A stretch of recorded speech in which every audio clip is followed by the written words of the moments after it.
Thank you, Daktari. Yes, that's... Karibu mama. Dedi anatoka Wajir. Rest in peace. Ni kwanza. To revive that institution for the Luyas. To be the chair of CRA. Been introduced. It's been a journey. Good. Thank you so much. What was the name of that? No, I wasn't. And it will also dim the noise. I think one thing I've noticed is... the calling of his office made him realize that the discharge of his duty was not physical.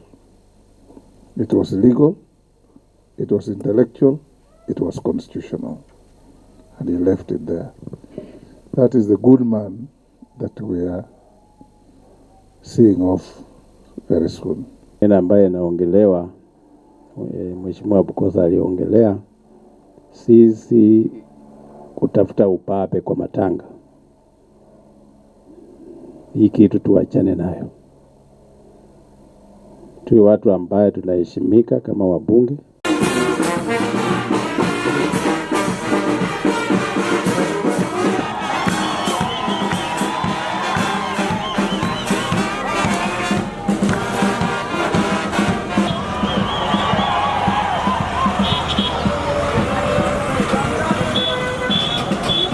Ni hindi tura celebrate miaka 3 kuma kambuni yambĩrĩria na ni tuonete tukinyukitie makinya maria tugite na confidence ya kwenda riu gutherema market itu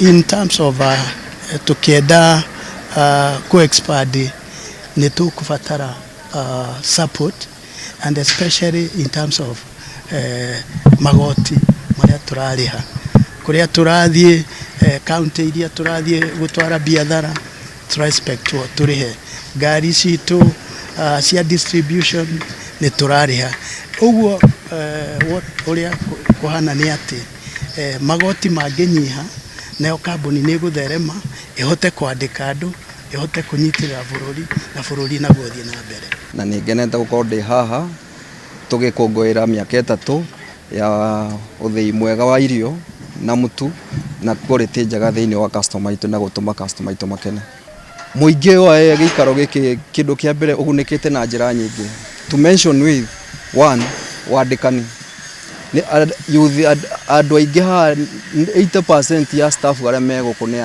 they are locals koguo kindu kia mbere we are empowering these people economically andu ane turahota gwikira kumekira mbeca muhuko no instance undu ucio ukahota kunyihia ukora wa area no tondu andu aya ni engage mundu akiuma haha ni ahota guthukuma mbeca ciake arauma haye munogu koguo na akiri cio kora ndari nacio koguo muingi wa gikaro giki ni mukenu tondu kindu kia mbere ni mahotete kuona mawira magacoka instance here na kindu twitaga direct indirect benefit andu aya othe mariaga irio cia area no. Mr. President, Kenya recognizes the evolving landscape of human rights challenges in the digital age and is committed to addressing them proactively. We are reviewing our 2014 National Policy and Action Plan on Human Rights to integrate emerging issues, particularly those related to technology and bridging the digital divide. We believe the Council has a crucial role in promoting equitable access to emerging technologies, critical infrastructure and skills necessary for full participation in the information society. We emphasize that bridging the digital divide is essential to prevent technology from worsening existing inequalities. To this end, during our tenure, Kenya aims to advocate for the recognition of access to technology as an essential component of the right to information as enshrined in Article 19 of the Universal Declaration of Human Rights and Article 19 of the International Covenant on Civil and Political Rights. We welcome all efforts towards ensuring that technology is accessible, affordable, and beneficial for all. Mr. President, We recognize the right to development as a crucial opportunity to foster an environment where every individual and every society can reach their full potential. Kenya will use its position in the Council to advocate for an equitable and democratic international order to serve all humanity. This includes addressing the critical issue of foreign debt and its impact on states' abilities to promote and protect human rights. We believe the Council is uniquely positioned to provide a platform for discussing and advancing reforms in the global financial architecture to ensure greater equity. Mr. President, Kenya's strong adherence to human rights is evident by its membership in most of the key international human rights instruments. The government remains dedicated to their full and effective implementation, which entails both regular reporting to treaty bodies and constructive engagement in dialogue with them. Additionally, Kenya is an active member of the regional human rights mechanisms, including the East Africa Community Court of Justice and Africa Charter on Human People's Rights. Domestically, Kenya has implemented various legal, policy, judicial, and other mechanisms to safeguard the enjoyment of these rights by all citizens.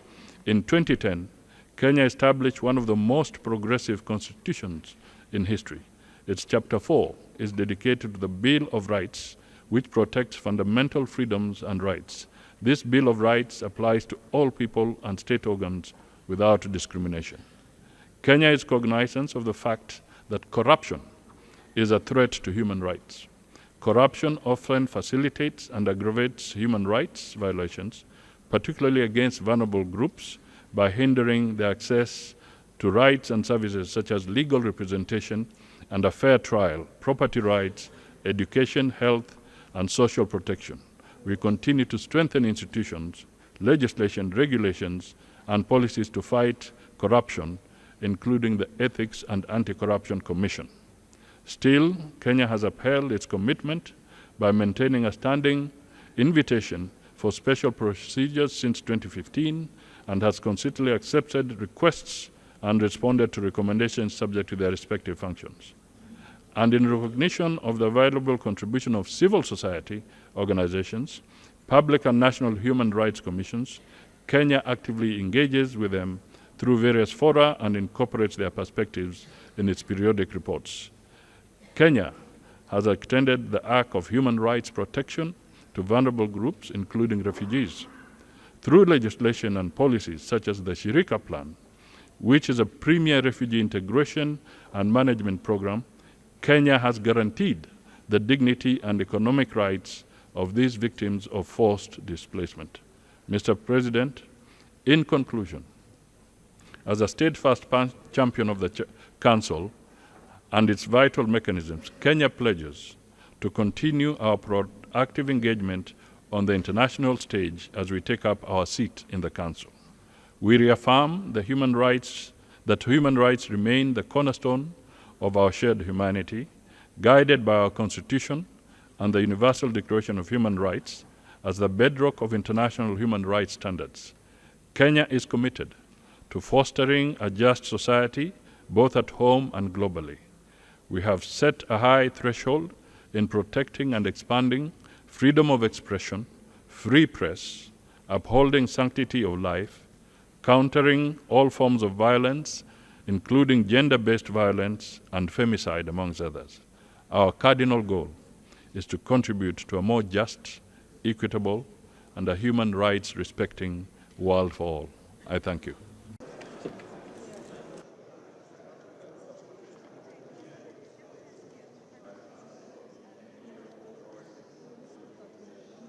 Harassment of citizens and secure Israel, living side by side in peace, security, and mutual recognition. Excellency, in this time, and rule-based international order, the United Nations, particulièrement à l'Est. Mesdames et messieurs, la être identifiés et plus de 1500 corps traînent. La situation sécuritaire et humanitaire dans l'Est de la République démocratique du Congo, recommandations de l'examen périodique universel et des organes de traitement. Pour y faire face, mon pays soutient la nécessité de cette tragédie à l'Est, n'ont pas le droit de la raconter.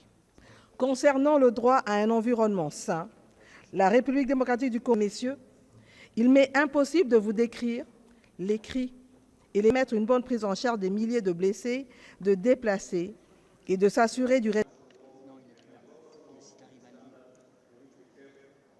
Este esfuerzo responde a una deuda histórica con quienes, a pesar, para cerrar brechas entre ciudades y áreas rurales, así como avanzar, por ejemplo, derechos de los campesinos y otras personas que trabajan en zonas rurales, es un documento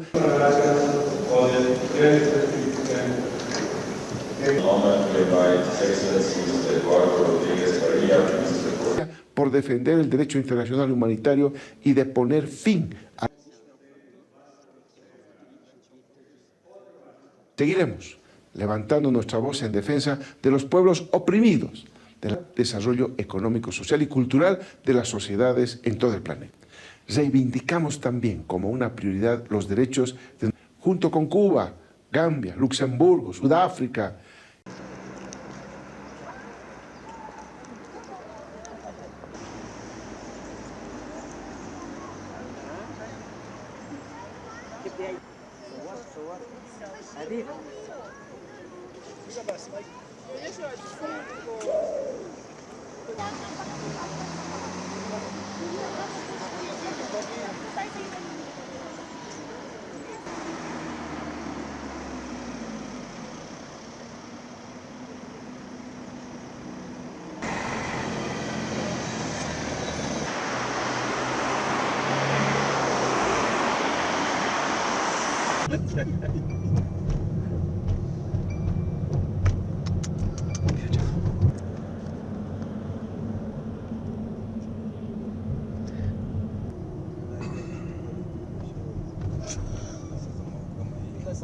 Inakuanga punk, hii ndio River Road. Naenda hivyo ndio River Road.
We'll have one, I'll call upon this.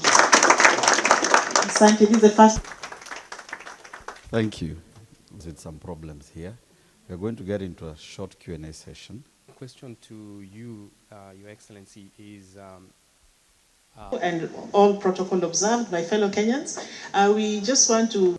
For instance, there's the ETA that is being introduced. fighting against colonialism. Karibu sana waziri wa mambo ya masuala ya nje, balozi wetu wawili. You have just given us an overview of the international. We begin this session under the weight of a grim milestone, the 3rd anniversary of Russia's invasion of Ukraine in violation of the UN Charter. More than 12,600 civilians killed, with many more injured. Entire communities reduced to rubble, hospitals and schools destroyed. We must spare no effort to bring an end to this conflict and to achieve a just and lasting peace in line with the UN Charter, international law, and General Assembly resolutions. Conflicts like the war in Ukraine exact a heavy toll on people, a toll on fundamental principles like territorial integrity, sovereignty, and the rule of law, and a toll on the vital business of this Council. Without respect for human rights, civil, cultural, economic, political, and social, sustainable peace is a pipe dream. And like this Council, human rights shine a light in the darkest places. Through your work and the work of the High Commissioner's Office around the world, you are supporting brave human rights defenders, risking persecution, detention, and even death. You are working with government, civil society, and others to strengthen action on human rights, and you are supporting investigations and accountability. 5 years ago, we launched our call to action for human rights, embedding human rights across the work of the United Nations around the world in close cooperation with our partners. I will continue supporting this important work and the High Commissioner's Office as we fight for human rights everywhere. Excellencies, protecting human rights and dignity is a cornerstone of my presidency of the General Assembly. Human dignity makes it possible for us to attain excellence and happiness. Last month, I convened one of my first signature events, Preserving Human Dignity in Armed Conflict. I was heartened by the strong political will of member states to uphold and reinforce their commitment to international humanitarian law. We will continue mobilizing advocacy to eliminate child labor in all its forms, including its use in armed conflict. To advance this goal, I will convene a discussion on child labor focused on protecting children and upholding their dignity. I will also focus on advancing the rights of older persons. In the coming months, I will convene a high-level meeting to consider the recommendations of the Working Group on Aging. Older persons must have full enjoyment of their human rights. Moreover, I will continue to address the enduring injustices of racism and colonialism. We will uphold the spirit that guided member states' decision last December to declare a second international decade for people of African descent. This declaration reaffirms our collective commitment to achieve recognition, justice, and development for people of African descent. Excellencies, this year marks the 30th anniversary of the World Programme of Action for Youth. This underscores the critical role of young people in driving inclusive and sustainable development. We will convene member states in May for a discussion on how digitalization can enhance the Sustainable Development Goals. We are convinced that digitalization will empower young people in Africa. Throughout each of these engagements, I will emphasize the indispensable contribution of civil society to advancing human rights. The work of civil society is vital both to this Council and to the broader human rights agenda. Indeed, your presidency comes at a trying moment in international relations, where emerging security challenges and geopolitical flux are uniquely impacting on the phenomenon and protection of human rights globally. Notably, the incidences of war and conflict persist, leading to grave violations of human rights, as reflected in the rising cases of crimes against humanity, war crimes, and even genocide.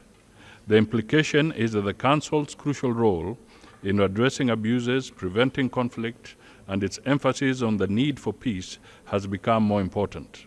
Today, we are witnessing violent conflicts characterized by indiscriminate attacks on civilian populations, including schools, hospitals, use of sexual and gender-based violence as a weapon of war, rise in violent extremism, dissemination of economic livelihoods, and forced displacements. The United Nations High Commissioner for Refugees, in its Global Appeal 2025, projects that over 139 million people globally will be forcefully displaced or become stateless by the end of 2025 due to conflicts. Most of these are vulnerable people from developing countries. Recent reports by UNICEF indicate nearly 47 million children are displaced due to conflict, with the numbers expected to continue increasing. The global organization Save the Children International reports that 1 in 11 children are being denied of their basic rights to live, learn, be protected, and prosper due to violent conflict, adverse climate change, and global economic instability. Today in Africa, over 2.8 million children are out of school. The wars in Sudan, Democratic Republic of Congo, Libya, Gaza, Lebanon, Ukraine, Haiti, Myanmar are some of the notable examples of crises, including Africa's forgotten conflicts. They have been spoken to earlier by other speakers. Kenya continues its active engagement in peace initiatives, both regional and internationally, including in DRC, Sudan, Somalia, and Haiti, among others, because we recognize that sustainable peace is linked to the protection and promotion of human rights. As such, there's a compelling need to fully incorporate human rights considerations in the peace missions and general conflict resolution mechanisms. We believe the Council's work is more vital than ever before, serving as a critical platform for addressing human rights abuses, which are often both a cause and a consequence of conflict. Mr. President, we believe that despite significant challenges, multilateralism remains our most viable option in addressing global issues and promoting human rights. Therefore, in order to maintain its credibility and effectiveness, we must avoid politicization and selective application of standards. The Council should serve as a platform for constructive dialogue, impartial assessment, and collaborative action, fostering genuine progress in the global human rights landscape. Kenya reaffirms its commitment to advocating for marginalized groups, particularly in the face of rising xenophobia, Afrophobia, and racial discrimination. As the current chair rapporteur of the Intergovernmental Working Group on the Durban Declaration, Kenya is dedicated to combating racism and related intolerance, welcoming the second International Decade for People of African Descent and its focus on reparatory justice and development. It is important to mention the 2025 AU theme of the year, Justice for Africans and the People of the African Descent through Reparations, a clear demonstration of Africa's commitment to justice, accountability, and the recognition of historical injustices.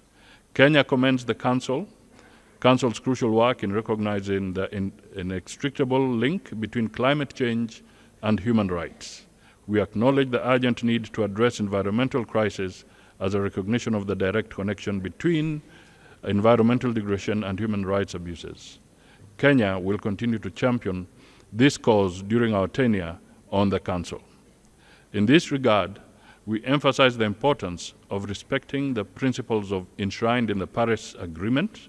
We believe that climate finance and the Loss and Damage Fund are critical and represent the bare minimum of what is necessary for a just transition and broader climate justice. We bear witness to the profound impact of climate change in worsening existing vulnerabilities, entrenching marginalization, acting as a threat multiplier, and contributing to instability and conflict in already fragile regions.